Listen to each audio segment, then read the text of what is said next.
तो दोस्तों आज की इस वीडियो में फिर से आप लोग का स्वागत है। तो पीछे की वीडियो में आप लोग को हम बताए थे क्लास 9th मैथ का मॉडल पेपर जो सेट 2 नंबर तक बताए थे। ये सेट नंबर 3 होने वाला है और ये इसका पार्ट 1 होने वाला है। ठीक है, पार्ट 2 में आपको 20 नंबर के बाद क्वेश्चन को हल करेंगे। जैसे कि पता है कि टोटल क्वेश्चन जो होता है 40 को होता है, तो इसमें से 20 क्वेश्चन को आज कवर करेंगे और 20 को क्वेश्चन को दूसरे पार्ट में हम लोग कवर करेंगे। ठीक है, तो चलिए इस वीडियो को हम लोग शुरू करते हैं। पहला क्वेश्चन को देखते हैं। पहला क्वेश्चन में क्या कहा गया? पहला वाला क्वेश्चन में कहा है कि निम्नलिखित में से कौन परिमेय संख्या है। आपके पास 4 गो ऑप्शन है। 4 गो ऑप्शन में पहला ऑप्शन है √23, दूसरा है पाई, तीसरा है 0.01, 001, 0001, इस तरह से बढ़ते जा रहा है। चौथा ऑप्शन है √225। अब पूछा है कि कौन परिमेय संख्या है। परिमेय संख्या क्या होता है? वह संख्या जो P/Q के रूप में होता है उसे हम लोग परिमेय संख्या कहते हैं। तो रूट में ये तो संख्या है, ये तो परिमेय संख्या होगा कभी नहीं, तो ये तो ऑप्शन आपका क्या हो गया? कट गया। दूसरा है पाई। पाई एक अपरिमेय संख्या है, ना कि परिमेय संख्या। तो क्वेश्चन में पूछा है कि कौन परिमेय है, तो ये तो अपरिमेय संख्या है। अब जब भी 3 नंबर ऑप्शन देखिए, 0.01, 001, 0001, इस तरह से बढ़ते रहेगा। जब इस तरह से संख्या कोई बढ़ते रहेगा तो वैसा संख्या अपरिमेय संख्या होता है। इसका माने यहाँ 3 गो 0 1 होया, इसके बाद क्या होगा? 4 गो 0 1 होगा, फिर 5 गो 0 के बाद 1 होगा, इस तरह से बढ़ते रहेगा। तो ऐसा संख्या क्या आएगा? अपरिमेय संख्या के अंतर्गत आएगा। अब इस संख्या को ध्यान से देखेंगे, √225 और इसका वर्गमूल कितना निकल जाएगा? 15 निकल जाएगा। इसका वर्गमूल कितना निकल जाएगा? 15। अब इसका 15 वर्गमूल निकल गया तो ये कैसा संख्या है? तो यह एक परिमेय संख्या है। कैसा संख्या है? परिमेय संख्या है। ठीक है, तो कौन पूछा है कि परिमेय संख्या है? तो आपका ऑप्शन नंबर 4 आपका सही आंसर हो जाएगा। ठीक है, तो उम्मीद कर रहा हूँ कि ये क्वेश्चन नंबर 1 को समझ गए होंगे। दूसरा क्वेश्चन पूछा है कि शून्य माने 0 कैसी संख्या है? तो शून्य एक हमेशा, देखिए, पूर्ण संख्या भी होता है लेकिन हमेशा एक परिमेय संख्या भी आएगा। क्या आएगा? परिमेय संख्या। यहाँ ऑप्शन में पूर्ण संख्या नहीं दिया है। अगर ऑप्शन में पूर्ण संख्या देता तो ऑप्शन में पूर्ण संख्या वाला सही आंसर हो जाता, लेकिन यहाँ दे दिया है प्राकृतिक संख्या। प्राकृतिक संख्या 1 से शुरू होता है, तो शून्य पूछा है शून्य, तो शून्य तो प्राकृतिक संख्या होगा नहीं, अपरिमेय संख्या तो होता नहीं है। तो आपका आंसर क्या हो जाएगा? ऑप्शन नंबर 2 यानी शून्य एक परिमेय संख्या है। ठीक है, तीसरा क्वेश्चन को हम लोग देखते हैं। तीसरा क्वेश्चन में कहा गया है कि 8√15 भागा 2√15 बराबर होगा। इसको यहाँ पर हल करते हैं। ठीक है, 8 रूट कितना दिया है? 15, और भागा, भागा का मतलब होता है बट्टा, और बटे दिया है 2√5 दिया। बहुत सारा बच्चा क्या करता है, इसे काट देता है, √5 और √15 काटता है 3 बार में, बट ऐसा आप लोग कीजिएगा नहीं कीजिएगा। ठीक है, आप लोग दूसरा उपाय कीजिएगा। दूसरा उपाय कैसे करना है? देखिए, यहाँ पर 8√15 लिख लेंगे। ठीक है, और नीचे लिख देंगे 5 2 से काटेंगे 4 बार में कट जाएगा, तो आपका कितना बचा? 4√15 बचा। ठीक है, और नीचे क्या बचा? √5। इस √5 का हर का परिमेयकरण कर देना है। हर का परिमेयकरण मतलब जो √5 है इसी से गुना करेंगे और √5 से ही भाग करेंगे, यानी हो गया हर का परिमेयकरण। अब देखिए, √15 को 5 से गुना करेंगे तो हो जाएगा √75। 15 5 कितना हो जाएगा? 75, और नीचे √5 और √5 को गुना करेंगे तो हो जाएगा आपका 5। अगर आगे इसको हल करेंगे तो 4 का 4 और 75 को आप लोग तोड़ेंगे। रूट के अंदर का मतलब आपको तोड़ना पड़ता है, तो 25 दिया 75 हो जाएगा, और 5 पंजे 25, तो आपका कितना हो जाएगा? 5 गुना 5 गुना 3, 3 गुना 5 गुना 5, और बटे 5 ब्रैकेट रूट के अंदर में 2 को 5 मिलेगा, तो 1 को 5 तो बाहर आएगा, तो अंदर में क्या बचेगा? √3 बचेगा, और बटे 5 का 5, ये 5 से 5 कट जाएगा, तो आपका आंसर बचेगा 4√3।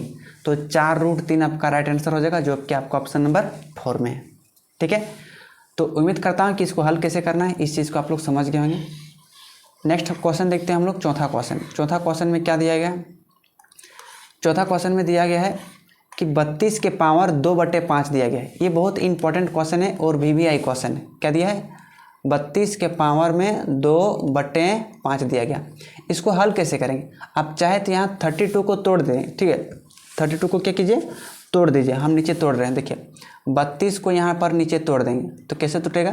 2 एकम 2, 1 बचा 16, 2 छक 12, सॉरी 12 हो गया, 2 अठी 16 और 2 चौका 8 और 2 दूनी 4।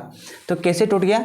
2 गुनी 2 गुनी 2 गुनी 2 गुनी 2, 5 को 2 आया तो 32 को लिख सकते हैं 2 के पावर 5 लिख सकते हैं, काहे कि 32 को तोड़े हैं। अब इसके पावर में कितना था? तो इसके पावर में था 2/5 था। अब एक फार्मूला याद कीजिए, a के पावर m इसके होल के पावर में n, यह एक फार्मूला है और इसका आंसर होता है a के power m Guna n, a के पावर m गुना n, यानी आपस में ये दोनों क्या हो जाते हैं? गुना हो जाते हैं। इसी प्रकार यहाँ भी हो जाएगा, ये 2 का 2 रहेगा और ये जो पावर है 2/5 क्या हो जाएगा? ये आपका गुना में हो जाएगा। अब जैसे गुना में होगा तो ये 5 से 5 कट जाएगा तो 2 के पावर 2 बचेगा और 2 के पावर 2 का मतलब क्या हो गया? 2 का स्क्वायर, और कितना आंसर आ जाएगा आपका? 4 आ जाएगा। 4 आपका कौन सा है? ऑप्शन नंबर 2 में, तो 2 आपका करेक्ट आंसर हो जाएगा। ठीक है, उम्मीद करता हूँ इस क्वेश्चन को आप लोग समझ गए। ऐसा क्वेश्चन आपके एग्जाम में पूछा भी जाता है तो थोड़ा ध्यान रखिएगा। नेक्स्ट देखते हैं हम लोग 5वां नंबर क्वेश्चन, इनमें से कौन एक बहुपद नहीं है? छांटने के लिए कहा गया है कि इनमें से कौन बहुपद नहीं है।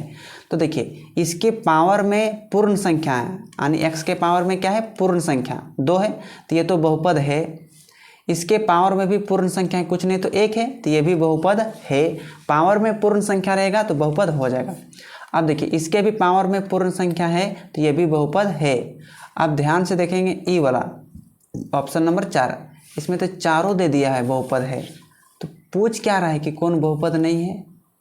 नहीं, ये वाला नहीं हो जाएगा, ऑप्शन नंबर 3 हो जाएगा। क्यों? क्योंकि इसमें 5/y दिया है, 5y नहीं दिया, 5/y दिया है। इसका मतलब 3rd नंबर ऑप्शन को ध्यान से देखेंगे ना तो x + 5/y + 105 है, तो बट्टा में जो y रहता है वो बहुपद नहीं होता है, माफ़ कीजिएगा, ठीक ना। ऐसा क्यों? क्योंकि जब ये y ऊपर से नीचे जाता है ना, नीचे से ऊपर जाएगा तो ये यहाँ इसके पावर में प्लस है ना, तो इसके पावर में माइनस लग जाएगा। ठीक है, क्या लग जाएगा? माइनस लग जाएगा। इसका माने ये हुआ कि इसके पावर में पूर्ण संख्या नहीं है, इसलिए ये वाला बहुपद नहीं है। आपको जांच करने बोला गया था कौन बहुपद नहीं है, तो हम कह सकते हैं कि ऑप्शन नंबर जो 3 है, ऑप्शन नंबर 3 आपका बहुपद नहीं हो जाएगा।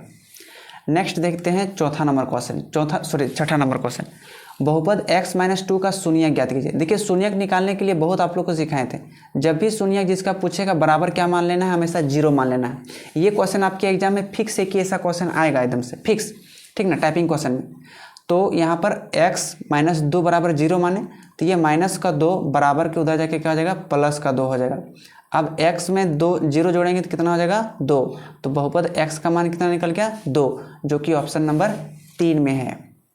ठीक है, इस क्वेश्चन को समझ गए। नेक्स्ट क्वेश्चन को देखते हैं। नेक्स्ट क्वेश्चन है 7वां नंबर क्वेश्चन। इसमें कहा है कि बहुपद 5x³ + 4x के पावर 4 + 7x + 12 का घात क्या है? घात। देखिए, जब भी एग्जाम में आपका घात पूछेगा, इससे रिलेटेड आपका एग्जाम में एक क्वेश्चन प्रश्न तो बनता है। ठीक है, घात का मतलब होता है उस बहुपद में सबसे अधिक पावर वाले जो होता है चर का, वही हो जाएगा आपका घात, यानी सबसे अधिक पावर, याद रखिएगा। ठीक है, सबसे अधिक पावर, तो सबसे अधिक पावर देखेंगे ध्यान से, तो सबसे अधिक पावर कितना है? 4 है, x के पावर 4 है, तो इस बहुपद का घात क्या हो जाएगा? 4 हो जाएगा। तो ऑप्शन नंबर कौन सा है? 4, ऑप्शन नंबर 2 में है 4। 3 नहीं है सबसे अधिक पावर, सबसे अधिक पावर कौन है? 4 है। घात में देखना आपका वही वाला आपका पावर यानी बहुपद हो जाएगा। ठीक है, नेक्स्ट देखते हैं 8वां नंबर क्वेश्चन। 8वां नंबर के क्वेश्चन में क्या कहा गया है?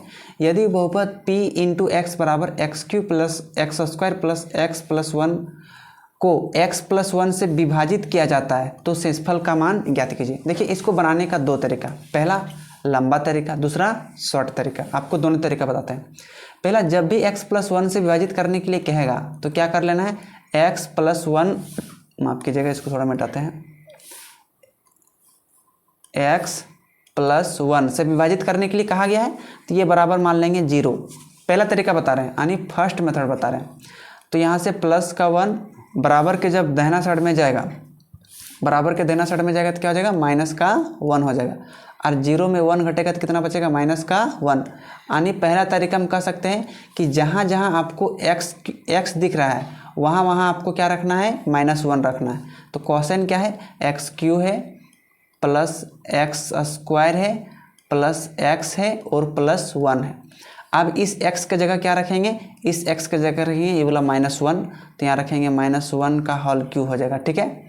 फिर प्लस x की जगह क्या रखेंगे -1, अब इसका स्क्वायर है तो स्क्वायर हो जाएगा, प्लस x की जगह क्या रखेंगे, x की जगह रखेंगे -1 और +1 का ये जैसे का तैसे रहेगा, ठीक है। देखिए माइनस का क्यूब करेंगे तो माइनस का क्यूब माने माइनस को 3 बार लिखना पड़ेगा और गुना करना पड़ेगा, तो माइनस गुनी माइनस प्लस और प्लस गुनी माइनस माइनस, तो माइनस का क्यूब आपका हो जाएगा माइनस और 1 का क्यूब हो जाएगा आपका 1, ठीक है। तो देखिए माइनस का स्क्वायर करना पड़ेगा, स्क्वायर का मतलब माइनस को 2 बार गुना करेंगे, तो माइनस गुनी माइनस प्लस, तो यहाँ जगह प्लस और 1 का 1, और ये प्लस और माइनस को गुना करेंगे तो -1 का 1 और +1 का +1। सबसे पहले ब्रैकेट के अंदर सॉल्व कीजिए, प्लस और प्लस को गुना करेंगे तो प्लस और 1 का 1, -1 का -1, +1 का +1 जैसे का तैसे। अब -1 +1 कट गया यहाँ से, ठीक ना, और -1 और +1 ये वाला माइनस प्लस कट गया, तो आपका कितना बचा, 0 बचा। तो 0 आपका कौन सा आंसर में है, तो 0 आपका कौन सा आंसर, ऑप्शन नंबर 1 में आपका राइट आंसर हो जाएगा। ये हो गया आपका पहला तरीका, कब, जब शेषफल पूछेगा तब, यानी इसका शेषफल कितना निकल गया, इसका शेषफल निकल गया 0। दूसरा तरीका क्या है, आप x+1 से डिवाइड कर सकते हैं, ठीक है, इस तरह से x+1 से क्या कर सकते हैं, डिवाइड कर सकते हैं। कौन वाला, x³ + x square, x³ + x square plus x + 1, इसे आप डिवाइड कर सकते हैं, ठीक है। अब देखिए यहाँ पर 3 गो x है, माने x के पावर 3 है, यहाँ पर a गो है तो x के पावर 2 गो से भाग देंगे तो x³ हो जाएगा, पहला वाला को मिलाना पड़ता है, ठीक है, प्लस यहाँ x स्क्वायर को 1 से गुना करेंगे तो हो जाएगा आपका x स्क्वायर, प्लस के बदले माइनस, प्लस के बदले माइनस, ये कट जाएगा ये भी कट जाएगा, तो बचेगा यहाँ पर x+1 बचेगा। अब यहाँ भी x+1 यहाँ भी x+1, तो ये 1 से भागा जाएगा, तो x एकम x प्लस 1 एकम 1, प्लस के बदले माइनस, प्लस के बदले माइनस, और ये कट जाएगा बचेगा 0, और ये क्या होता है, शेषफल होता है, तो शेषफल का मान क्या हो जाएगा 0। ये आपका हो गया दूसरा तरीका हो गया, यानी सेकेंड मेथड हो गया। तो उम्मीद करता हूँ कि ये दोनों मेथड को सीख गए होंगे, लेकिन पहला जो मेथड है वो आपका मेथड आपका आसानी है, ठीक है, उसे आप याद रखिएगा। 9वां नंबर क्वेश्चन देखते हैं, एक्स अक्ष पर स्थित किसी बिंदु का निर्देशांक निम्न में से किस रूप का होता है।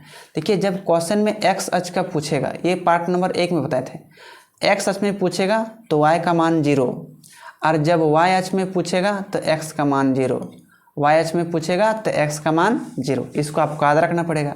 तो एक्स अक्ष में पूछा है तो निर्देशांक पूछा है, तो निर्देशांक हमेशा x, 0 के रूप में होता है, सॉरी x, y के रूप में होता है, x, y के रूप में होता है।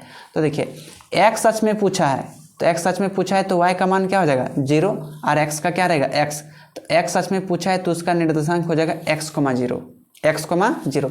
जब y अक्ष में पूछेगा, y अक्ष में, तो निर्देशांक किसके रूप में होता है, x, y के रूप में होता है, और जब y अक्ष में पूछेगा निर्देशांक y अक्ष में, तो y को जैसे तैसे रखना है और x का मान देना है 0, तो उसका निर्देशांक हो जाएगा y, 0, y। तो आपका राइट आंसर क्या हो जाएगा x, 0, जो कि x, 0 कौन सा ऑप्शन में है, ऑप्शन नंबर 3rd नंबर में। तो आपका 3rd नंबर आपका सही आंसर हो जाएगा। उम्मीद करता हूँ 9 नंबर क्वेश्चन को समझ गए होंगे। 10वां नंबर प्रश्न देखते हैं, मूल बिंदु का निर्देशांक है। मूल बिंदु कौन सा बिंदु, जब y अक्ष और x अक्ष जिस बिंदु पर मिलता है उस बिंदु को बोलते हैं मूल बिंदु, और इसका निर्देशांक हमेशा 0, 0 होता है, जो कि आपका ऑप्शन नंबर 3 में है। तो 3 नंबर आपका सही आंसर हो जाएगा, ठीक है। आप देखते हैं next question, question number 11 number question. इसमें कहा गया है कि एक बिंदु 0,-7 कार्तीय तल में कहाँ स्थित है। जो कार्तीय तल होता है, देखिए इसको क्या बोलते हैं, कार्तीय तल बोलते हैं। ये हो गया आपका प्रथम चतुर्थांश, द्वितीय चतुर्थांश, तृतीय चतुर्थांश, चतुर्थांश। ये होता है आपका x, जो कि होता है प्लस में, ये होता है x डैश, जो कि होता है माइनस में, ये होता है y, जो कि होता है प्लस में, ये होता है y डैश, जो कि होता है माइनस में। इस चीज़ को समझें। अब प्रथम चतुर्थांश का चिन्ह आपको पीछे बताएं कि निर्देशांक x और y के होता है x, y के रूप में होता है। तो जब भी आप चिन्ह को पकड़ेंगे तो पहले x वाला पकड़ेंगे प्लस, फिर y वाला पकड़ेंगे यहाँ पर प्लस, तो प्रथम चतुर्थांश का चिन्ह हो जाएगा प्लस प्लस। इसी प्रकार से द्वितीय चतुर्थांश का चिन्ह पकड़ेंगे तो पहले x वाला पकड़ेंगे माइनस और फिर y वाला पकड़ेंगे प्लस, तो माइनस प्लस हो गया द्वितीय चतुर्थांश का चिन्ह। तृतीय चतुर्थांश का चिन्ह पहले पकड़ेंगे x वाला माइनस, फिर पकड़ेंगे y वाला माइनस, तो माइनस कॉमा माइनस हो गया आपका तृतीय चतुर्थांश का चिन्ह। चतुर्थ चतुर्थांश का चिन्ह पहले x वाला पकड़ेंगे प्लस, फिर y वाला पकड़ेंगे इधर से माइनस, तो प्लस माइनस हो गया चतुर्थ चतुर्थांश का चिन्ह।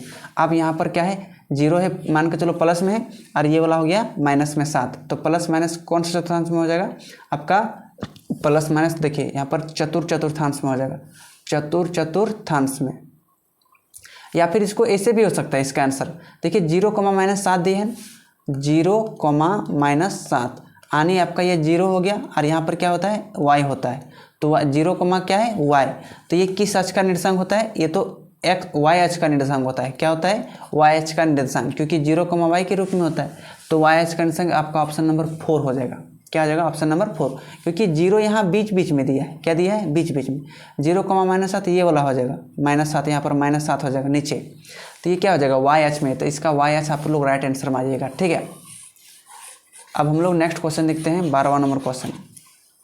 12वां नंबर क्वेश्चन में क्या है कि यदि x बराबर 1 y बराबर 2 रैखिक समीकरण 3x + 2y बराबर k का एक हल है तो k का मान ज्ञात कीजिए। देखिए आपका क्वेश्चन में क्या पूछा है, 3x + 2y बराबर k पूछा है। अब क्वेश्चन में x और y का मान दिया गया है, क्या दिया गया है, इसमें x का मान दिया गया है 1, माने जहाँ आपको x दिख रहा है उसके बदले में क्या रखेंगे 1, और यहाँ बीच में कुछ नहीं तो गुना है, प्लस का प्लस, 2 का 2, और जहाँ y दिख रहा है y के बदले में रखना है 2, तो यहाँ गुना देंगे और 2 का 2 बराबर k का k, 3 × 1 3 प्लस 2 दूनी 4 बराबर k, 4 और 3 जोड़ेंगे तो 7 बराबर k, तो k का मान कितना निकल गया 7, तो जो कि ऑप्शन नंबर 1 में है 7 आपका सही आंसर हो जाएगा। उम्मीद करता हूँ 12 नंबर क्वेश्चन को समझ गए होंगे। ऐसा क्वेश्चन आपके एग्जाम में पूछता है तो इसको ध्यान रखना है। ठीक है, अब देखिए 13 नंबर के क्वेश्चन में क्या कहा गया है। इसमें कहा है कि x अक्ष का समीकरण, तो y बराबर 0, y बराबर क्या हो जाएगा 0, तो y बराबर 0 कौन सा हो जाएगा, किधर गया, y बराबर 0, y बराबर 0 किसी में नहीं दिया, y बराबर 0 किसी में नहीं दिया, तब चलिए उसको छोड़ते हैं। दूसरा ऑप्शन का देखिए, इसमें तो नहीं दिया है, लेकिन ये ऑप्शन देना चाहिए था, क्योंकि यहाँ भी x बराबर 0 दे दिया है, यहाँ भी x बराबर 0 दे दिया है, यहाँ एक y बराबर कहते हैं, इसको कर देते हैं y बराबर 0, तो आपका सही आंसर हो जाएगा ऑप्शन नंबर 2 हो जाएगा, क्योंकि x अक्ष का समीकरण पूछेगा तो y का मान क्या होता है, हमेशा 0 होता है। चलिए नेक्स्ट क्वेश्चन देखते हैं। रैखिक समीकरण 2x + y बराबर का हल है। अब ऐसा क्वेश्चन में क्या करता है, मान पुटिंग करके देखना पड़ता है। 2x + y बराबर कितना दिया है 5, इसमें x का मान दिया है 2, तो अगर यहाँ पर x का मान 2 रखेंगे तो 2 दूनी कितना बनेगा 4, और y का मान यहाँ पर 2 रखेंगे तो यहाँ कितना हो जाएगा 2, 2 2 जोड़ेंगे कितना हो जाएगा, 4 और 2 जोड़ेंगे कितना हो जाएगा 6, और लेकिन दाहिना साइड में कितना है 5, क्या ये दोनों बराबर है, नहीं, तो इस समीकरण का ये वाला हल होगा, नहीं होगा। तो क्वेश्चन में पूछा है कि इस समीकरण का कौन सा हल है। देखिए यहाँ पर 2x का 2x + y का y बराबर 5 का 5। सेकंड नंबर ऑप्शन, x का मान रखेंगे 1, तो 2 और 1 को गुना करेंगे 2, y का मान रखेंगे 2, तो इधर कितना आ जाएगा 2 2 हो जाएगा आपका 4, और यहाँ हो जाएगा 5। ये भी इस समीकरण का हल नहीं है, तो ये वाला भी आपका मिट जाएगा। अब तीसरा ऑप्शन में क्या है, 2, y 1, तो x का मान रखेंगे 2, तो यहाँ 2 2 गुना करेंगे तो हो जाएगा 4, y का मान रखेंगे 1, तो यहाँ 1 जोड़ देंगे तो हो जाएगा आपका 5, इधर भी 5 और बराबर के उधर भी 5, तो इस समीकरण का हल कौन वाला हो जाएगा, ऑप्शन नंबर 3 हो जाएगा, जो कि आपका x का मान 2 है और y का मान 1 है। ठीक है, उम्मीद करता हूँ इस तरह से आप लोग मान को हल करके रख के देखिएगा। नेक्स्ट 15 नंबर क्वेश्चन, यूक्लिड का कथन कि सभी समकोण एक दूसरे के बराबर होते हैं निम्न रूप में दिया गया। तो सभी समकोण एक दूसरे के बराबर होते हैं, एक उत्पत्ति में होते हैं, या एक अभिगृहित में होता है, या एक अभिधारणा में होता है, या एक परिभाषा में होता है। तो यूक्लिड ने अभिधारणा 5 को बताया था, जो कि उसका अंतिम अभिधारणा एक अभिधारणा था, जो कि सभी समकोण एक दूसरे के क्या होते हैं, बराबर होते हैं। ये यूक्लिड ने अपने अभिधारणा में बताया था। ठीक ना, सभी समकोण एक दूसरे के बराबर होते हैं। अगला क्वेश्चन है 16वां नंबर क्वेश्चन। इसमें कहा गया है कि एक दिए हुए बिंदु से होकर कितनी रेखा खींची जा सकती है। अब इस क्वेश्चन को खुद से ट्राई कीजिए। एक दिए हुए बिंदु से, मान लेते हैं एक कोई बिंदु है, एक दिए हुए बिंदु से होकर कितनी रेखाएं जा सकती है। तो इस बिंदु से कितनी रेखाएं जा सकती है, देखो बहुत सारी रेखाएं जा सकते हैं, उस बिंदु से बहुत सारी रेखाएं जा सकते हैं, यानी अनंत कह सकते हैं। क्या कह सकते हैं, अनंत कह सकते हैं, जो कि ऑप्शन नंबर 3 में। तो उम्मीद कर रहा हूँ कि इस क्वेश्चन को समझ गए होंगे। आप देखते हैं 17 नंबर। 70 डिग्री का पूरक कोण का मान ज्ञात कीजिए। अगर आप पार्ट नंबर 2 वीडियो को देखे होंगे ना, तो उम्मीद करता हूँ कि आप लोग पार्ट नंबर 3 में अधिकतर क्वेश्चन खुद से सॉल्व कर लेते होंगे। 70 डिग्री का पूरक कोण, पूरक कोण मतलब खोजने बोला है। पूरक कोण होता है दो कोण को जोड़ेंगे तो 90 डिग्री। 70 डिग्री दिया है तो दूसरा कोण कितना निकलेगा, 20 डिग्री निकलेगा। तो आपने 70 और 20 जोड़ेंगे तो 90 आएगा। तो 70 डिग्री का पूरक कोण कितना हो जाएगा, 20 डिग्री पूछेगा। लेकिन जब 70 डिग्री का संपूरक कोण पूछेगा, 70 डिग्री का संपूरक कोण, तो संपूरक कोण दो कोणों को जोड़ते हैं तो 180 आता है। एक कोण पूछा है 70 दिया है, तो इसका संपूरक कोण हो जाएगा 110 डिग्री। तो आपने 110 और 70 जोड़ेंगे तो 180 होगा। जी बिल्कुल। तो 70 डिग्री का पूरक कोण 20 डिग्री। अगर क्वेश्चन में पूछेगा कि 30 डिग्री का पूरक कोण, तो आपका हो जाएगा 60 डिग्री। 18 नंबर के क्वेश्चन में, यदि एक त्रिभुज का एक कोण शेष दोनों कोणों के योग के बराबर हो तो वह त्रिभुज क्या होगा। अब बोला है कि किसी त्रिभुज का जो एक कोण होता है वह शेष दो कोणों के योग के बराबर होता है। तो ये कब होता है, ये समकोण त्रिभुज में होता है, क्योंकि समकोण त्रिभुज में ये वाला कोण 90 डिग्री होता है और बाकी जो दोनों कोणों को मिलाने पर कितना आता है, 90 डिग्री। तो इसके क्या होते हैं, बराबर हो जाता है, इसलिए इसको समकोण त्रिभुज कहा जाता है, जो कि आपका ऑप्शन नंबर 2 आपका सही आंसर हो जाएगा। ठीक है, नेक्स्ट क्वेश्चन देखते हैं। ये आपका हो गया 19वां नंबर क्वेश्चन। इसमें क्या कहा गया है, क्वेश्चन में कहा है कि आकृति में x का मान ज्ञात कीजिए। जो आकृति में दिया गया है x का मान ज्ञात कीजिए। अब ये जो आप लोग परिमेय जो पढ़े होंगे, कौन सा परिमेय आप लोग पढ़े होंगे, 6.8, कि किसी त्रिभुज के दोनों अंतःभिमुख कोणों के योग, दोनों अंतःभिमुख कोणों के योग बाह्य कोण के बराबर होते हैं। माने किसी त्रिभुज के भीतरी के अंतः मतलब एक ही साइड के दोनों कोणों को जोड़ेंगे तो 50 और 40 जोड़ेंगे तो कितना हो जाएगा, 90। और वो वाला बाहर वाला कोण के बराबर होता है। तो बाहर में कितना है, x डिग्री, तो ये x का मान कितना हो जाएगा, 90 हो जाएगा। यानी इसमें 50 40 से 90, हाँ तो 90। तो 90 आपका कौन सा ऑप्शन में है, तो ऑप्शन नंबर 2 में है। तो 2 नंबर आपका सही आंसर हो जाएगा। ठीक है, चलिए नेक्स्ट क्वेश्चन देखते हैं। निम्नांकित में से कौन त्रिभुजों की सर्वांग क्षमता कसौटी नहीं है। 5 गो सर्वांग क्षमता कसौटी होता है, S S S, S A S, A S, A S A, R H S. ये 5 गो सर्वांग क्षमता कसौटी होता है। तो पूछा है कि इनमें से कौन सर्वांग क्षमता कसौटी नहीं है। तो ए एस ए ये तो होता है। एस एस एस ये भी होता है। ट्रिपल ए सर्वांग क्षमता नहीं होता है। एस तो होता है, तो ट्रिपल ए सर्वांग क्षमता नहीं होता है। तो पूछा इनके क्वेश्चन में कि कौन सर्वांग क्षमता कसौटी नहीं है, तो कहेंगे ट्रिपल ए सर्वांग क्षमता कसौटी नहीं है। तो जो 20 को क्वेश्चन कराना था ये पार्ट नंबर 1 में, तो आप लोग का 20 को क्वेश्चन कंप्लीट कराइए। ये हो गया आपका पार्ट नंबर 1। टोटल क्वेश्चन कितना हल किए, 20 को। नेक्स्ट पार्ट नंबर 2 में आप लोग को हम हल करके बताएंगे। टोटल जो 20 को क्वेश्चन बचा है उसको हल करके बताएंगे। ठीक है, ये वीडियो को इतने ही रखते हैं, बहुत लंबा हो जाएगा, लेकिन इतना उम्मीद करता हूँ कि वीडियो कितना भी लंबा क्यों ना हो जाए, आप लोग इस वीडियो के माध्यम से कुछ ना कुछ ज़रूर सीख के जाएंगे। ठीक है, तो चलिए इस वीडियो में पार्ट नंबर 3 तक रखते हैं। नेक्स्ट वीडियो में इसका पार्ट नंबर 2 बनाएंगे, सेट 3 का। बहुत बहुत धन्यवाद पूरी वीडियो देखने के लिए। अपने घर में बड़ों का सम्मान कीजिए और छोटों में प्यार बांटिए। पुनः आपको बहुत बहुत धन्यवाद।